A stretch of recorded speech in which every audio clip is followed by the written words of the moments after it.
Bonjour à tous, bienvenue à cette activité Leadership au féminin, remettant en question les stéréotypes professionnels. Je m'appelle Audrey Rosine, je suis partenaire en acquisition de talents senior chez CGI. Je vous invite à nous rejoindre aujourd'hui pour cette activité afin de discuter et vous aurez l'occasion de poser des questions à Annie Brière-Payette, gestionnaire chez CGI. Annie, merci de te joindre à nous. Bonjour Audrey. Ravie de t'avoir parmi nous. De même. Je suis très contente d'être parmi vous aujourd'hui et de discuter un peu de l'historique, des stéréotypes que j'ai vécus à travers ma carrière. Donc, je voudrais prendre un petit moment aussi avant de débuter cette rencontre pour faire une reconnaissance. Aujourd'hui, je voudrais commencer la réunion par une reconnaissance des territoires des peuples autochtones où nous sommes aujourd'hui. Comme cette activité est virtuelle, je souhaite prendre un moment pour souligner l'importance des territoires autochtones où nous vivons. Partout au pays, nous reconnaissons les territoires traditionnels non cédés des peuples inuits, métis et des Premières Nations. J'invite tout le monde à se joindre à moi dans ce moment de réflexion pour reconnaître les blessures infligées et les erreurs du passé et à se demander comment chacun d'entre nous, on peut, à notre façon, dans un esprit de rapprochement et de collaboration, avancer.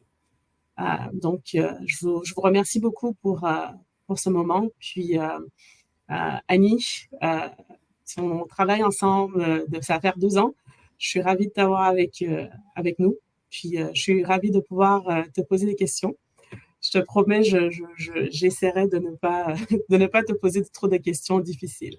Parfait, je compte sur toi. Donc, Annie, ça fait un petit moment que tu es chez CGI. Donc, parle-moi un petit peu de ton parcours. Qu'est-ce qui t'a amené là où tu es aujourd'hui? Je vais peut-être changer mon introduction puisque ça fait déjà un peu plus de 30 ans que je suis dans le domaine et ça a évolué avec le temps. Habituellement, je ne parle pas du début de ma carrière, simplement parce que je trouve que c'est plus aussi pertinent. Mais en même temps, pour ce qui est des stéréotypes professionnels, c'est là que je les ai vécus. Donc, je vais peut-être partir avec le tout début de ma carrière. Si on se remet il y a 30 ans, les conditions de travail n'étaient pas celles d'aujourd'hui. C'était extrêmement difficile de se trouver du travail point à la ligne. Le gouvernement, à l'époque, avait fait plein de coupures. Mes amis qui avaient fait des études pour devenir professeur, il n'y avait pas de poste permanent nulle part. Donc, moi, j'ai commencé avec des agences de placement qui m'ont aidé à faire plein de cheminements. Et puis, j'ai simplement travaillé sur différents programmes gouvernementaux, Revenu Canada, Élections Canada, un 800 au Canada, etc. Je les ai faits tous.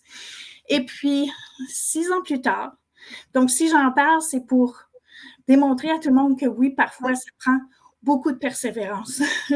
C'est pas toujours évident de se trouver notre premier emploi.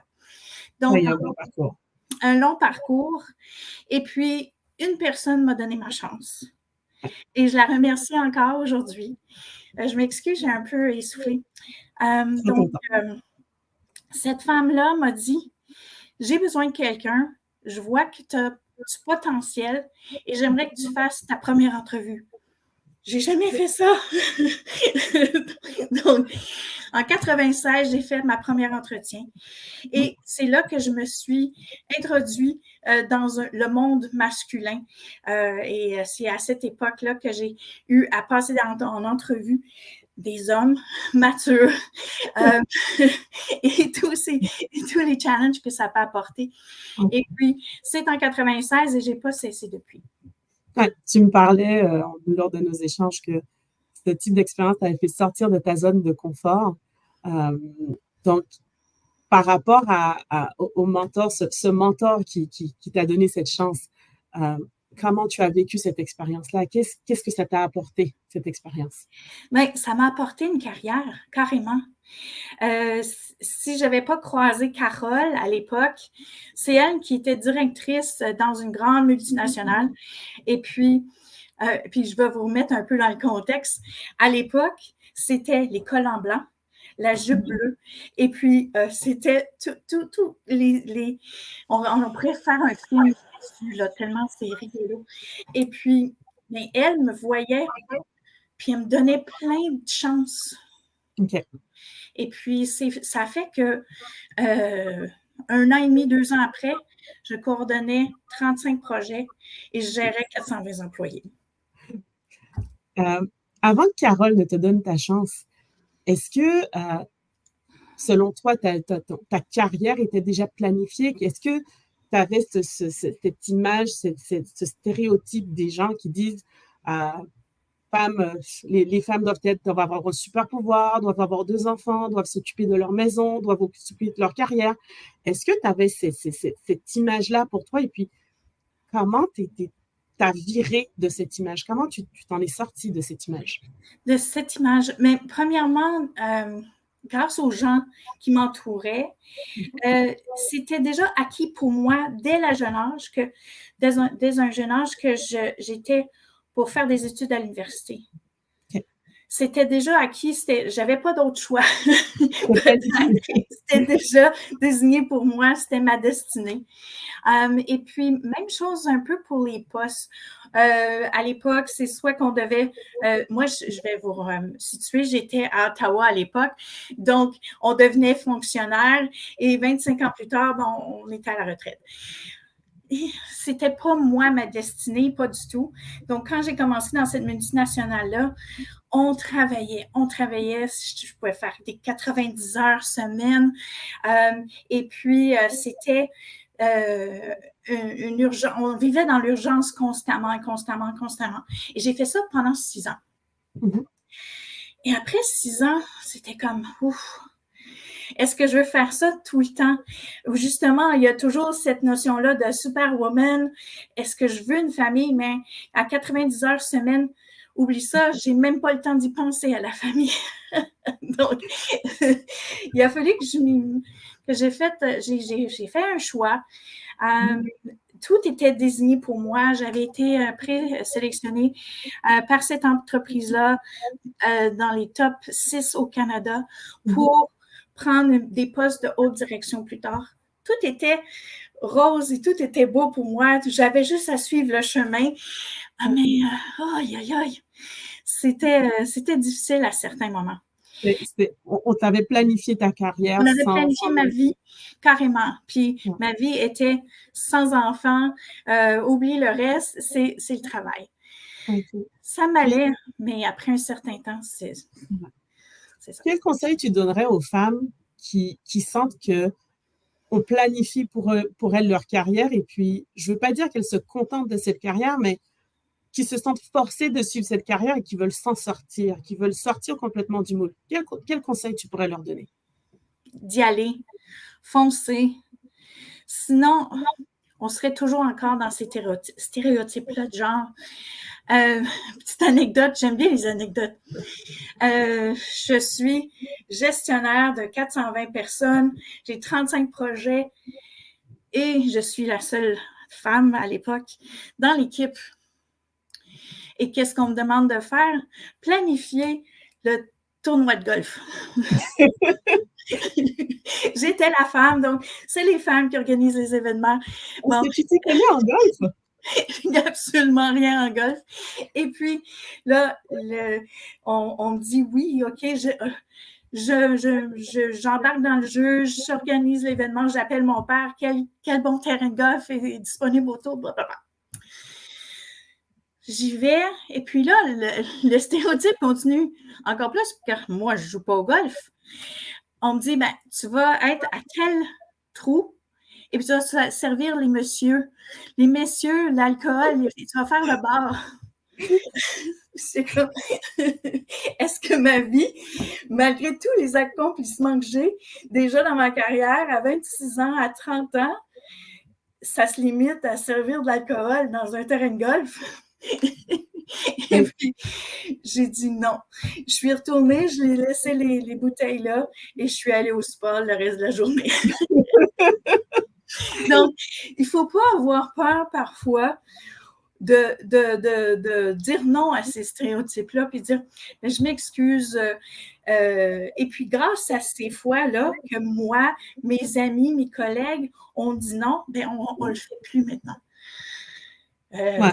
C'est ça, on évolue en disant non parfois. T'es sorti en fait du cadre de la petite femme va servir les hommes Exactement. C'est parce que tu es aux ressources humaines, c'est le rôle d'une femme aux ressources humaines. Oui.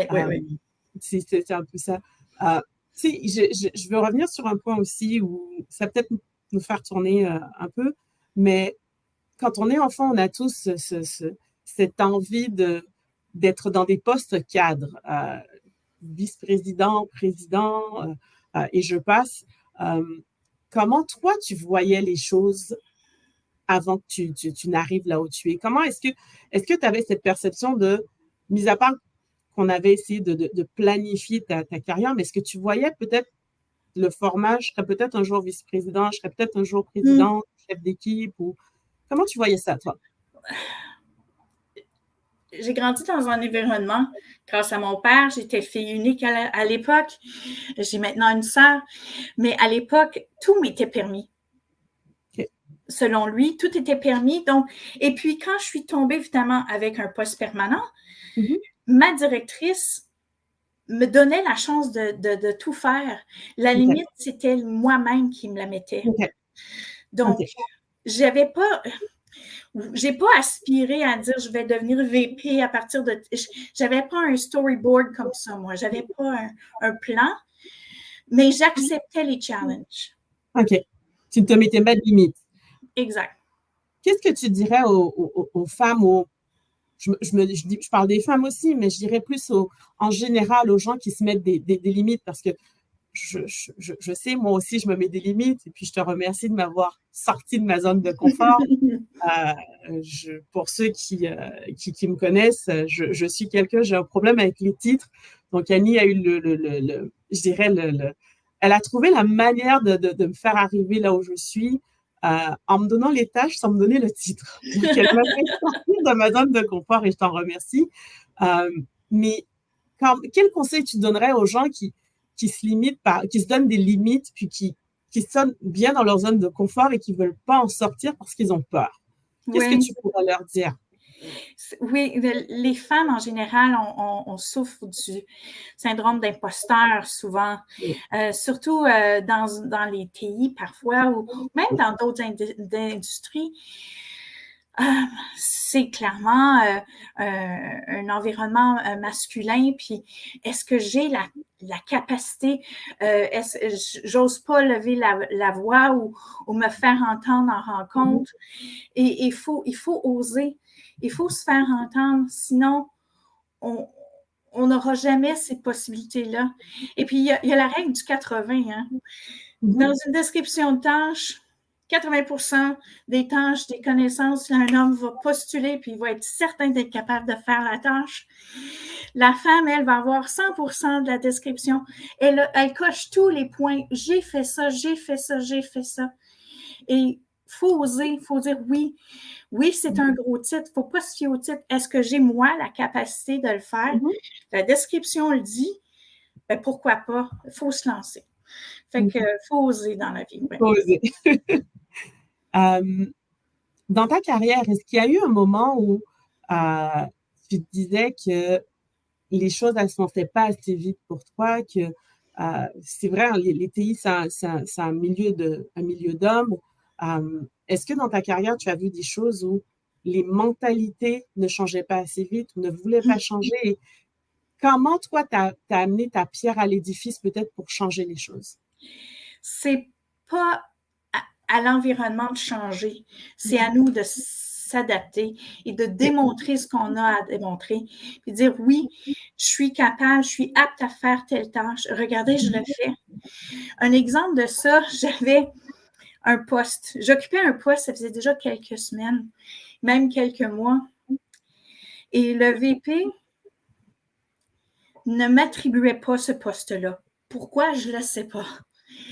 C'est un de ses collègues qui a dit « Ben Annie, ça fait 2 mois et demi qu'elle fait la plus longue entrevue possible. elle atteint tous les objectifs, les KPI, etc. Ouais. Donne-lui le poste. Elle le fait déjà. Donc, c'est des choses il faut pas lâcher prise. C'est pas parce que oui, on me le donnait pas, puis oui, je savais que j'étais capable de le faire, ce poste-là. Je gérais 13 sites. À ce moment-là, pour moi, passer de 35 à 13, c'est une affaire de rien. Tu sais, dans ma tête, j'ai embarqué dans le poste et puis c'est en le faisant. Parfois, les paroles s'envolent, mais en démontrant que oui, je suis apte à le faire et je suis plus que apte à le faire, je surpasse vos objectifs. Ça vient à un moment donné, même si les stéréotypes sont ancrés dans certaines industries. Il faut le démontrer soi-même. On travaille dans les TI, puis on dit beaucoup que les TI, c'est un milieu d'hommes. Je sais par rapport à certaines conversations qu'on a eues, c'est très difficile pour certaines femmes de s'imposer, en fait, de faire partager leurs idées. Comment toi, tu arrives à le faire, à passer ces idées, puis à faire comprendre aux gens que y a d'autres façons de faire, il y a d'autres façons de voir les choses. Quel conseil tu pourrais donner aux femmes qui se retrouvent face à des situations comme ça, qui ne sont pas écoutées? Parce qu'on leur dit, vous êtes une bonne femme, votre voix n'a peut-être pas la même importance que celle d'un homme. Qu'est-ce que je vais retourner à ma réponse précédente. C'est dans les actions. Okay. Souvent, c'est dans les actions qu'on va démontrer notre efficience. Okay. C'est là que moi, je me démarque. Puis pour dire parler, je parle tout le temps. Donc, je suis privilégiée peut-être de ce côté-là. J'ai la facilité à discuter avec les gens, peu importe le niveau hiérarchique parfois. Et puis, c'est ça. Donc, mais dans les actions, à ce moment-là, il n'y a personne qui peut t'effacer ça. Ton résultat est là. Pour revenir un petit peu à Carole. Carole, de ce que j'avais compris, elle t'a marqué. Quel est le meilleur souvenir dans ta carrière que tu aies de Carole? Et puis, qu'est-ce que cette expérience t'a apporté? Elle m'a forgée comme gestionnaire. Carole, elle écoutait. Elle regardait les gens. C'est quoi les forces des gens? Puis, travaille avec ces forces-là. Et puis, par après, on pourra développer certaines tâches ou certaines aptitudes chez un de tes membres de ton équipe. Mais commence par travailler avec ses forces. Si quelqu'un a du succès dans ce qu'il fait, il va être encore plus prêt à faire autre chose, à avancer, à embarquer dans tes idées et dans tes projets. Mais si tu focuses toujours sur la personne, oui, elle est super bonne. On va prendre un exemple d'un recruteur. Elle est super bonne à trouver les gens. Elle bâtit des relations facilement. Mais la rédaction du contrat, elle oublie des détails. Il y a toujours des erreurs. Mais on peut attitrer cette tâche-là à quelqu'un d'autre. Puis travailler avec les forces de cette personne-là. Et c'est ça que j'ai appris de Carole. Vraiment pousser, pas pousser, mais initier la conversation avec les gens de nos membres d'équipe, etc., pour voir qu'est-ce que vous voulez faire. Et puis, à ce moment-là, on part avec ça. Mais ça, j'ai comme l'impression de la manière dont tu parles de Carole, c'est que la manière dont elle t'a formé, t'as déteint un peu sur ta manière d'être gestionnaire.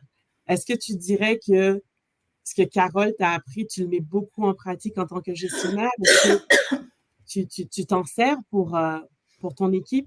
Oui. Et puis, je dis toujours à la blague que je suis victime de mon succès. Parce que des gens comme toi, comme Frédéric, comme je pourrais en nommer plein, juste l'année dernière, j'ai perdu 5 membres de mon équipe, simplement parce qu'ils ont évolué à d'autres projets chez CGI. Et puis pour moi, ça, c'est un succès. Ouais. C'est vrai, je vois un peu comment toi, tu m'as poussé à avancer, à faire des choses dont je ne me sentais pas du tout capable. C'est comme la fois où sans même me dire que tu voulais me voir comme team lead, t'es venu me voir et tu m'as posé la question, est-ce que ça t'intéresserait de faire des tâches? Puis quelques mois après, tu m'arrives et puis tu me demandes, est-ce qu'on peut changer ton titre? Et je te demande, mais de quoi tu parles? Et tu me dis, ouais, c'est les tâches de team lead et je l'ai jamais vu arriver. C'est vraiment ce que j'apprécie dans la façon dont on travaille, c'est que tu vois le potentiel en nous, puis tu t'adaptes à chaque personne. Je sais qu'il y a des gens qui aiment avoir les titres, comme certaines personnes comme moi ont peur des titres, et tu nous pousses à faire les choses, à sortir, je reprends encore de notre zone de confort. Tu nous permets d'aller de l'avant. Donc, je te remercie beaucoup pour ça. Je tenais à le mentionner. Pour revenir un petit peu au niveau des titres, qu'est-ce que tu dirais aux gens qui veulent absolument avoir un titre professionnel? Est-ce que tu dirais qu'il faut se contenter du titre ou est-ce que c'est plus les tâches, les compétences qui ont plus d'intérêt? Parce qu'un titre, pour certaines personnes, c'est beaucoup de choses. C'est une carrière, c'est un salaire, c'est un statut. Comment tu vois les choses par rapport à ça? Moi, je vous dirais, je vais vous parler un peu de moi, mon cheminement. À une certaine époque, comme je le mentionnais plus tôt dans ma carrière, j'ai fait un choix. Oui, l'environnement de travail, les 90 heures de travail semaine, etc. Oui, j'étais glorifiée dans mon travail et tout ça, mais ça ne me suffisait plus. Et puis, j'ai dû faire un constat. OK, oui, qu'est-ce que j'aime dans ce travail-là? Puis, tu as 25 tâches. Moi, c'était les ressources humaines. C'était l'humain derrière. Je me suis dirigée vers les ressources humaines par la suite. C'est certain que ça a été un choc. Ça a été un choc pour le portefeuille, ça a été un choc pour le titre, mais c'est ce que j'en avais besoin. Okay. Et je me disais, si je veux travailler encore 25 ans, il faut apprendre il faut être dans un environnement ou dans un secteur qui nous plaît, qui nous convient. Sinon, on ne sera jamais heureux. Puis Dieu sait qu'on passe beaucoup de temps au travail. Okay. Donc, moi, c'est là que j'ai décidé, les ressources humaines, ce sera ma porte de sortie. Okay. Et puis, 10 ans plus tard, oui, toujours dans les ressources humaines, je me dirige vers un poste de directeur VP ressources humaines. Puis, encore une fois, c'était, oui, j'aime ça, mais dans ces tâches-là, qu'est-ce qui m'allume? C'était le recrutement, c'était le côté humain. Et j'ai laissé les ressources humaines. Et c'est à ce moment-là que j'ai eu le plus beau message de ma carrière. On me dit en anglais, The human and human resources is leaving. Et puis, ça, j'étais comme, oui, j'ai fait la bonne décision. Okay. Je veux me focusser sur ça, le côté humain. Et pas la rédaction de contrat. C'est l'humain que je cherchais. Et encore une fois, le titre a baissé. J'ai reparti à zéro. Mais il faut prendre des chances parfois pour être heureux. Et puis, je ne changerai pas mon cheminement que j'ai eu depuis 2008 en recrutement. Très contente que tu nous apprennes ça. J'ai une question pour toi de ma part, mais après ça, nos spectateurs, en fait, nos participants pourront poser des questions. D'accord. J'ai hâte d'entendre. Par la suite, je te reviendrai avec leurs questions, mais ma dernière question, ce serait, et je sais que tu vas me laisser dans l'expectative quand je t'avais posé la question, mais qui est ton inspiration? J'en ai eu plusieurs. Puis je m'attendais un peu à cette question-là, je vous l'avoue. Puis, en début de carrière, je vous dirais mon inspiration, puis c'est cliché, là, mais c'est ma grand-mère. Ma grand-mère, elle a combattu tous les stéréotypes possibles.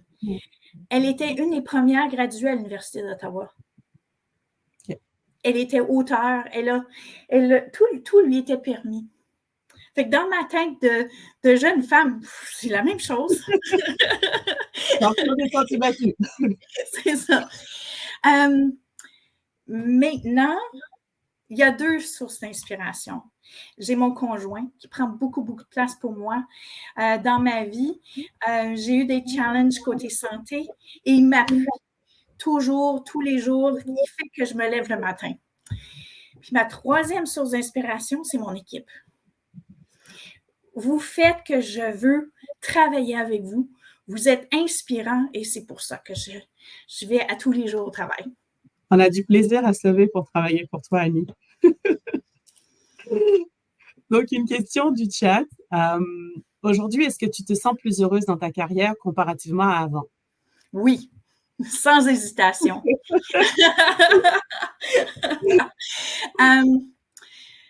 Pour être honnête, ça fait 3 ans, ou presque, bientôt, dans un mois, 3 ans que je suis chez CGI. Et puis, j'avais 3 offres, je ne vais pas le dire trop fort, j'avais 3 offres d'embauche à l'époque. Et c'est grâce à notre directrice, Sonia, qui a fait une présentation il y a quelques semaines. C'est grâce à Sonia que je suis ici, parce qu'elle reflète CGI. Et puis, ce que je voyais de chez elle, bien, c'est ce que j'avais envie dans ma vie à ce moment-là. Et ça rejoignait mes valeurs.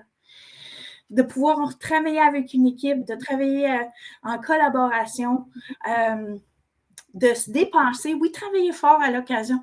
Il y a des années où on fait pas mal d'embauches chez CGI. Donc, mais en même temps, je suis tellement satisfaite de cette décision-là. Et puis, du cheminement que j'ai fait. Oui, je n'ai pas le titre de VP, mais dans un contexte comme CGI, une entreprise mondiale, le poste de gestionnaire me convient. Ouais. Une autre question, comment as-tu rebondi dans les moments où tu n'étais pas certaine de ton parcours professionnel? Je m'écoutais.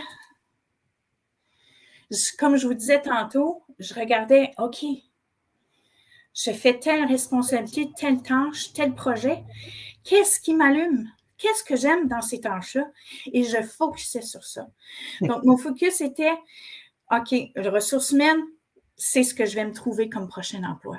Si c'est le recrutement, ce sera ça. Si c'est le développement d'affaires, parce que j'en ai pas parlé, j'en ai fait beaucoup en collaboration avec le recrutement, c'est ce que je vais faire. Mais mon focus était de m'écouter moi et de choisir quelque chose qui venait me chercher.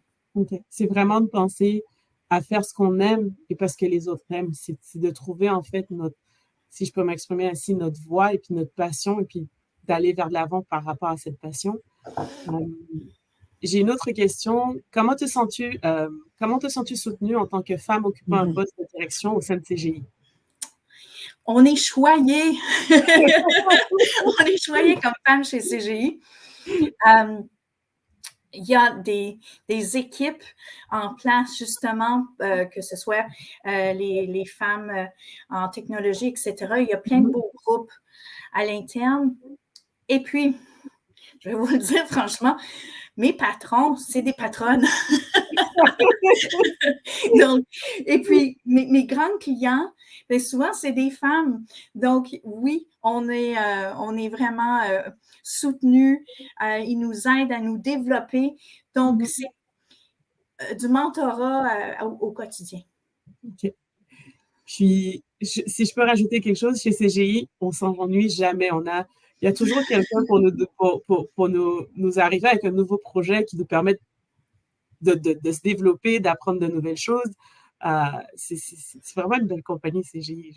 Je fais la promotion de CGI. Mais on nous permet de parler. Tu me disais tantôt ta question à savoir si on a une voix. Mais ici, on a la chance d'en avoir une. Ouais. Donc, pour en revenir à ma question, suis-je heureuse maintenant dans mon cheminement de carrière? Tout à fait. Une autre question, si tu avais un super pouvoir, qu'est-ce que ce serait et qu'est-ce que tu ferais avec? Super pouvoir. Moi, je suis plus terre à terre. Je dirais d'avoir la capacité de donner de mon meilleur à tous les jours. Pas être la meilleure Annie every day, constamment. C'est ça mon super pouvoir que j'aimerais avoir. Une autre question du chat, c'est là un peu, ça rentre vraiment dans le sujet. Dans le Euh, vif du sujet. voilà. Face aux situations de discrimination, vaut-il mieux contacter la hiérarchie ou les ressources humaines? Ça dépend de votre environnement de travail, sincèrement. Les ressources humaines, c'est toujours un bon allié, peu importe où on est. Il ne faut pas hésiter de communiquer avec eux, puis justement de discuter de certaines situations si on vit des discriminations, quoi que ce soit. Mais moi, je suis très portée sur la discussion. Ouais. La discussion, carrément, si ça se passe aux opérations, etc., il ne faut pas hésiter de le faire. Puis si à ce moment-là, en union avec les ressources humaines, on peut arriver à une solution. Ah, mais tiens, une question pour moi. Annie, je pense que tu vas être contente d'entendre la réponse. La question qui m'a été posée, c'est comment m'as-tu aidé dans ma progression de carrière? Euh,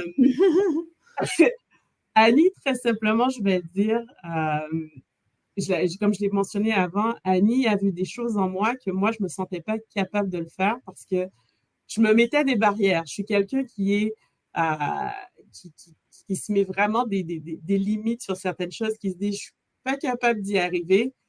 Puis, faut me donner les choses en douce. Annie me les a données petit à petit. Elle a bâti ma confiance sur ces tâches-là. Puis, par la suite, euh, j'ai avancé. J'ai avancé, j'ai appris. Elle a été là pour m'épauler. Si j'avais une question, Annie était là pour y répondre. Quoique parfois, ce qu'elle faisait, c'est que elle me laissait trouver la réponse, puis j'arrivais avec elle les différentes réponses.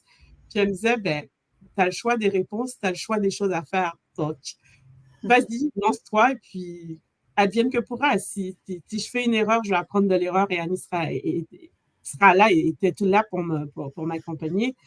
Puis, j'apprenais de mes erreurs, j'apprenais de ce que tu me disais, j'apprenais de choses où tu me guidais. Donc, c'est sûr que je te remercie pour ça et puis je continue d'apprendre, je continue d'apprendre. Une autre question pour toi. Euh, Est-ce que ton style de leadership a évolué au fil du temps? Oui et non. Comme je le mentionnais tantôt, l'influence de certaines gestionnaires très tôt dans ma carrière ont forgé un peu mon style de leadership. Mais avec le temps, on devient peut-être un peu plus souple puis plus attentif comme je le disais tantôt, aux forces et faiblesses des gens et puis comment travailler en collaboration. Moi, je suis encore un peu du genre gestionnaire, je roule mes manches et puis j'embarque avec mon équipe de collaboration. C'est de plus en plus un travail collaboratif. Est-ce que tu dirais que vu qu'on est dans le recrutement, il y a beaucoup de recruteurs qui posent cette question-là. Avec quel type de leader vous sentiriez à l'aise? Mais toi, quel conseil tu donnerais aux candidats, aux membres pour être à l'aise avec un leader? Qu'est-ce qu'ils devraient rechercher dans un leader? Quelqu'un qui va les aider à cheminer à la prochaine étape de leur carrière. Peu importe le style ou ce qu'ils veulent obtenir dans leur cheminement de carrière. Mais on n'a pas toujours cette liberté-là. Okay. En toute honnêteté, j'ai accepté des postes que jamais maintenant j'accepterai. Des conditions de travail difficiles et qui n'étaient probablement pas acceptables. Puis j'aurais peut-être dû suivre mon conseil et discuter avec les ressources humaines. Mais en même temps, j'ai appris beaucoup, puis j'ai cheminé, puis c'est ça. Donc oui, mon style de gestion a changé beaucoup, beaucoup, OK. malgré tout. OK. Une autre question du chat. Est-ce que le type de stéréotype auquel tu as été confronté a évolué en fonction de ton âge? Est-ce plus dur en étant jeune ou en étant senior? Je pense que chacun, il n'y a pas un âge. Étant que femme au travail qui aspire à devenir quelqu'un, à avoir des postes de responsabilité, je pense qu'il n'y a pas d'âge. Oui, il y a des challenges quand on doit faire une présentation à 26 ans, 30 ans devant une audience à 98% masculine et qui sont âgés de 10 à 15 ans plus âgés que moi à l'époque. Oui, ça a un certain challenge. Maintenant, je suis plus près de la fin de ma carrière que le début de ma carrière. Et là, c'est de démontrer qu'on est toujours accurate, qu'on est toujours dans le présent, qu'on est toujours pertinent, qu'on apporte toujours à l'entreprise.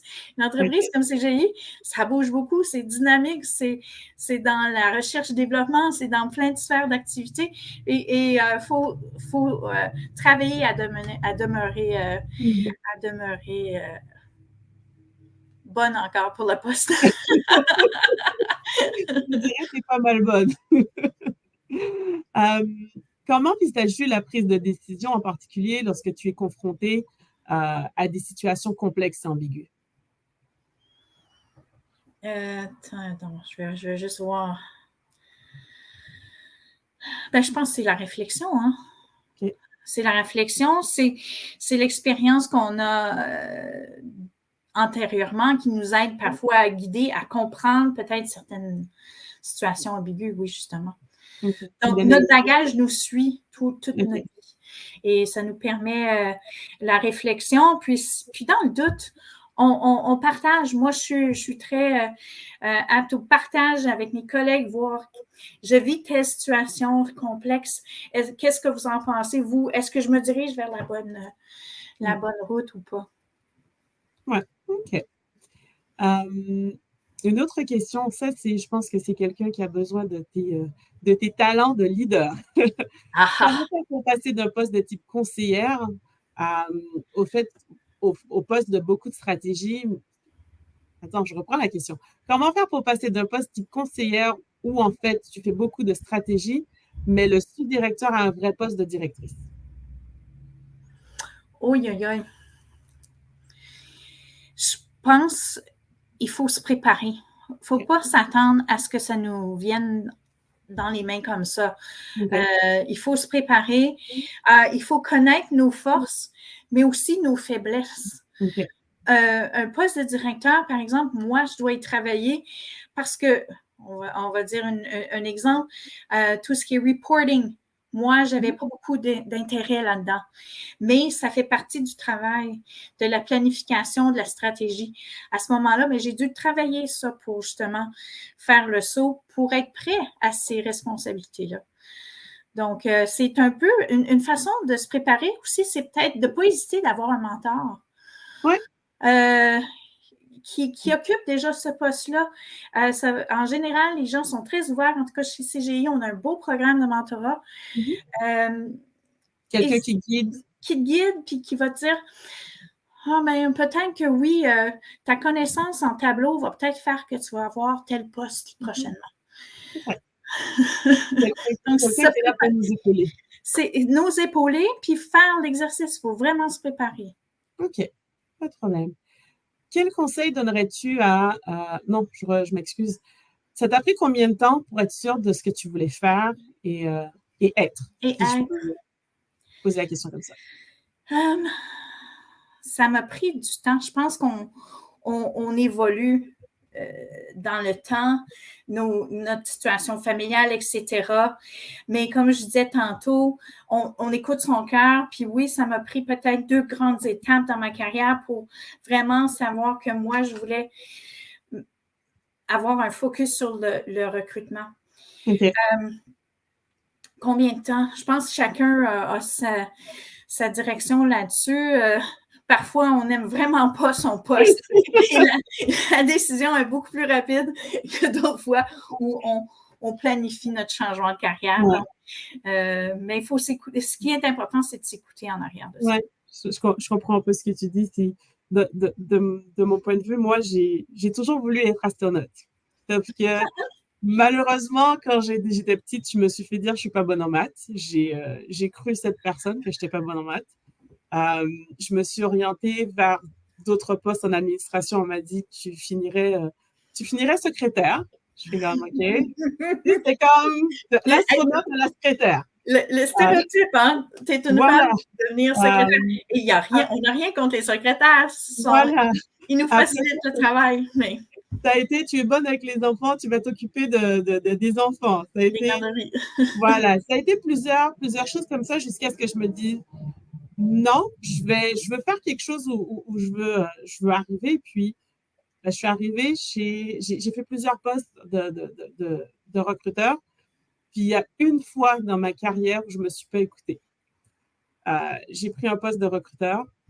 Puis, c'est un peu comme toi, tu disais, faut apprendre à s'écouter. Quand la petite voix nous dit de ne pas faire quelque chose, il faut l'écouter. Puis, j'ai pas écouté cette petite voix. Je suis rentrée la première journée de mon poste. L'ambiance du bureau, le sentiment que j'ai eu, je me suis dit, zut, j'ai fait une erreur. J'aurais pas dû prendre le poste. Sauf que je suis quelqu'un je suis loyale, je suis fière, je suis quelqu'un qui, quand je donne ma parole, je la respecte. Donc, je me suis dit, OK, je vais continuer, je vais donner la chance, je vais voir. J'ai toffé 7 mois dans la compagnie. Et je pense que ce qui a fait la décision, prendre la décision de quitter, après 7 mois, j'ai eu une évaluation annuelle, comme ils disent, avec un gestionnaire et qui m'a dit qu'il fallait que je développe mon flair à argent. Ouf! Oui. Ça a fait toute la différence. Puis je me suis dit, OK, il faut que je m'en aille parce que c'est pas mes valeurs, c'est pas moi. C'est un peu ce que tu disais, faut apprendre à s'écouter, il faut apprendre à regarder les signes, puis prendre le temps de voir, OK, je suis capable de faire ça, puis je peux le faire. Sauf que si ça va pas, ça va pas. Vaut mieux pas le prendre et recommencer à zéro. Faut recommencer. C'est un peu ce que j'ai fait. J'ai recommencé dans une autre compagnie, puis j'ai beaucoup apprécié ça. Une autre question. Oui, je veux peut-être retourner à cette question-là. Je la trouve intéressante.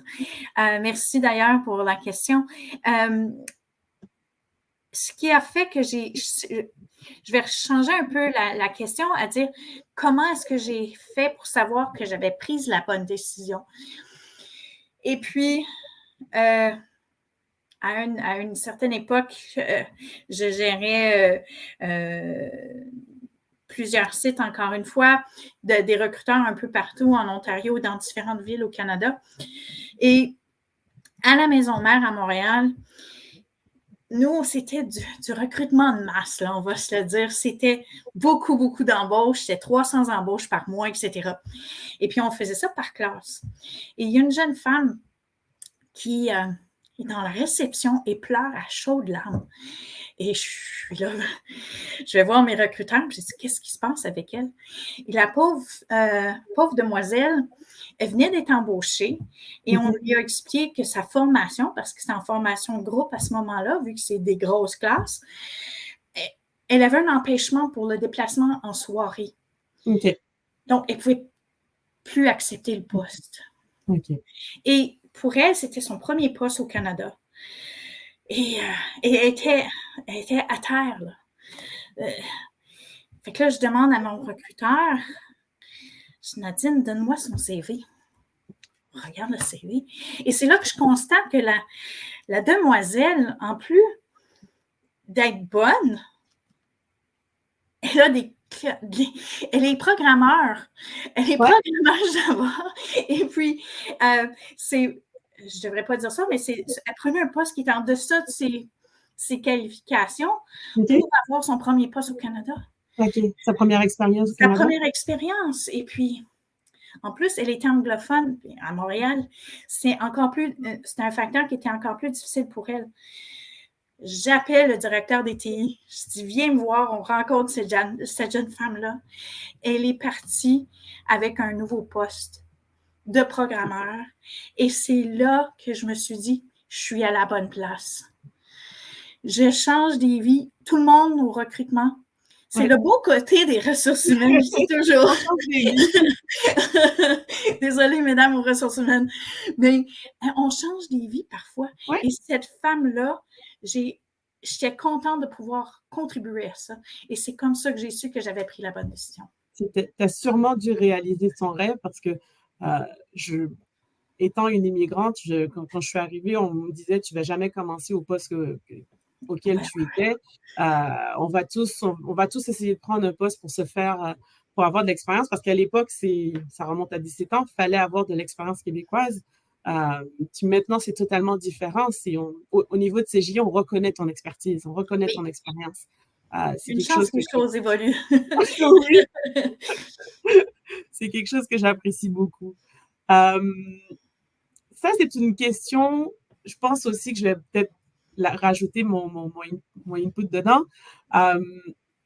Quel conseil tu donnerais à quelqu'un qui veut exceller dans une fonction similaire comme la tienne? Et qu'est-ce que tu dirais à cette personne de faire pour réussir? De donner les outils à son équipe pour pouvoir performer. La liberté d'être autonome, de pouvoir travailler en collaboration. Donc, moi, mon succès, c'est comme ça que je l'obtiens. C'est que c'est pas Annie nécessairement. Oui, je contribue à la préparation d'appels d'offres, etc. Mais si mon équipe ne suit pas après, on n'y arrive à rien. Ouais. Donc, moi, mon conseil, c'est rallier les gens derrière soi. Travailler, démontrer, par exemple, que oui, on travaille fort, puis que tout le monde travaille fort. On a parlé beaucoup des côtés positifs d'être gestionnaire. Je vais te poser la fameuse question. Qu'est-ce qui est le plus difficile en tant que gestionnaire? Parce qu'on voit beaucoup le côté des choses. On est gestionnaire, on a cette perspective de former les gens, mais il y a aussi l'autre côté du gestionnaire, c'est le côté difficile. Donc, pour toi, qu'est-ce qui est le plus difficile? C'est certain qu'on doit... c'est pas toujours rose. Hein? Oui, on essaie de bâtir des équipes avec beaucoup de talent, les capacités de suivre un rythme assez effréné parfois. Hein? Puis, il y a des gens qui parfois, on rencontre en entrevue, même si nous, on est recruteurs, on peut se tromper, on peut avoir un mauvais jugement sur les capacités de quelqu'un. Ouais. Et puis, de devoir, pas réprimander, j'aime pas le terme, mais devoir accompagner quelqu'un dans un processus d'amélioration, etc. C'est pas quelque chose qui me plaît, mais c'est un mal nécessaire. Puis si on veut que la personne, si elle est réceptive à ça, on va pouvoir s'en sortir, puis en sortir gagnant. Moi, de mon côté, parce que je vais avoir une bonne membre d'équipe, et la personne aussi, parce qu'elle aura amélioré ses capacités. Est-ce que tu as déjà été dans la situation où tu as donné tous les moyens possibles à quelqu'un et ça n'a pas marché? Comment toi, en tant que gestionnaire, tu as ressenti, je ne veux pas dire cet échec, mais cette situation difficile, comment tu l'as ressenti? Comment tu as géré? Parce que tu es un gestionnaire, tu fais du recrutement, comme tu dis, on fait du recrutement, on recrute des êtres humains, on prend de bonnes décisions, parfois on prend des décisions moins bonnes. Donc, comment tu gères l'après? C'est jamais facile. Oui, ça m'est arrivé. J'ai été chanceuse, ça ne m'est pas arrivé souvent dans ma carrière. J'ai toujours su bien m'entourer ou bien travailler avec les gens pour pouvoir éviter des situations fâcheuses. Mais oui, ça arrive. Et puis, je dirais que c'est peut-être doublement difficile parce que justement, ma façon mon approche de gestion est je suis très proche de mon équipe. Donc, quand ça ne fonctionne pas bien, c'est certain que moi, je le ressens aussi. Et puis, mais je préfère avoir un peu plus de difficulté parce que j'ai dû laisser quelqu'un que j'appréciais que de ne pas avoir cette relation-là. Donc, c'est un choix que je fais. Oui, je sais que si j'avais du recul, j'étais un peu plus froide, ce serait plus facile de remercier quelqu'un, mais ce n'est pas moi en même temps. On est, comme tu disais, le H des ressources humaines. Ah, merci. On arrive sur la fin. Donc, Annie, je tiens vraiment à te remercier d'avoir participé avec moi pour cette activité. On s'est beaucoup entraîné, on va dire. On a eu beaucoup d'échanges, puis ça a été vraiment un plaisir, un réel plaisir d'échanger avec toi sur ta carrière, sur les stéréotypes, sur le parcours passionnant que tu as eu. Si je te disais le dernier mot de la fin, je t'accorde le dernier mot de la fin, qu'est-ce que tu pourrais dire pour motiver des futurs leaders à être des passionnés dans leur carrière? Quels conseils tu pourrais leur donner? De pas hésiter. Comme je le mentionnais tantôt, souvent, on se retient nous-mêmes. On se crée des blocages. Il faut surpasser ces obstacles-là, puis vraiment embarquer. Parfois, oui, si je reviens à mon expérience à moi, j'ai eu des postes où j'étais peut-être pas à la meilleure place dans ma vie, où c'était pas le meilleur partenaire d'embauche avec moi, là, disons. Mais il faut aussi, ce que j'ai appris avec les nombreuses heures de travail, c'est qu'on a droit aussi à des passions à l'extérieur du travail. Et que si ça peut prendre un certain temps à obtenir le but qu'on veut atteindre, mais on peut avoir du succès dans d'autres passions personnelles.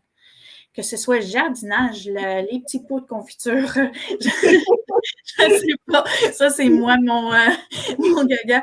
Mais il faut trouver son équilibre en même temps. Oui, la carrière, le travail, ça nous permet de s'accomplir, mais il ne faut pas s'oublier aussi en arrière de ça. Donc, je pense que c'est ça, hein, c'est ce que je dirais. Puis, n'hésitez pas, cgi.com. Merci beaucoup, Annie, pour ton inspiration. Encore merci de participer avec moi. Et puis, moi, en tant que membre de ton équipe, je te remercie de nous guider. Je sais que l'équipe t'apprécie beaucoup. Merci beaucoup. Puis, j'espère qu'on va avoir du plaisir à en faire d'autres activités comme ça, d'autres présentations comme ça. Si on peut aider des femmes à devenir des leaders, à évoluer, à donner le meilleur d'elles-mêmes, je serai partante. Je veux remercier tout le monde d'avoir participé avec nous, de s'être joint à nous. À la fin de l'activité, on va avoir un petit sondage. Si vous pouviez nous faire parvenir de vos commentaires, de vos impressions sur cette rencontre, n'hésitez pas à nous dire, à nous faire partager vos meilleurs moments de cette rencontre, vos commentaires, vos impressions. On est toujours heureux d'avoir votre insight sur comment ça s'est passé. Puis, n'hésitez pas à vous abonner à nos pages au niveau de CGI pour connaître les prochains événements que nous allons avoir. Nous allons avoir de nombreux événements, de nombreux sujets où nous allons échanger. Ce sera votre moment pour poser des questions, que ce soit à nos leaders, que ce soit à nos gestionnaires, que ce soit à nos grandes femmes de CGI. Oui, elles sont nombreuses. Voilà, qu'elles nous partagent leur expérience, qu'elles nous fassent vivre leur expertise et leur expérience. Donc, merci beaucoup à tous et au plaisir de vous voir pour de prochains événements. Au plaisir. Merci, Annie. Merci. À bientôt. Bye.